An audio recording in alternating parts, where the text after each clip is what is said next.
Pemirsa, tindak tegas dilakukan Polda Sumsel terhadap pelaku tunu lahan. Terbukti sebanyak 40 uang yang ditangkap ditetapkan tersangka dari 22 kasus karhutla. Luasan lahan yang temutung dari kasus itu lebih dari 21.000 hektar. Semakin meluasnya karhutla di sejumlah wilayah Sumatera Selatan, Direktorat Reserse Kriminal Khusus Polda Sumsel bersama Polres Jajaran lagi menangani 22 kasus karhutla dengan 40 uang dijadikan tersangka.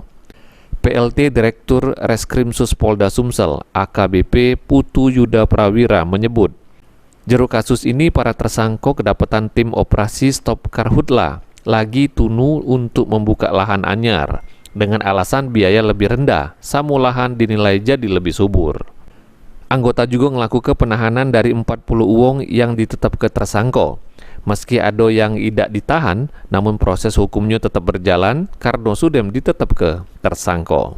Lebih lanjut, Putun jelas selain menindak tegas warga yang kedapatan tunu lahan, pihaknya juga ini lagi melakukan penyelidikan terhadap korporasi yang diduga sengaja membuka lahan dengan cara ditunu.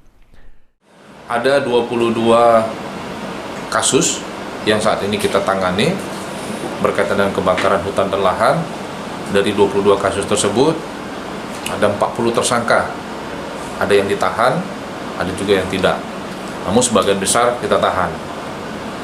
Kita juga tidak hanya melakukan penegakan hukum terhadap masyarakat yang melakukan pembakaran lahan, tetapi kita juga melakukan penegakan hukum terhadap korporasi.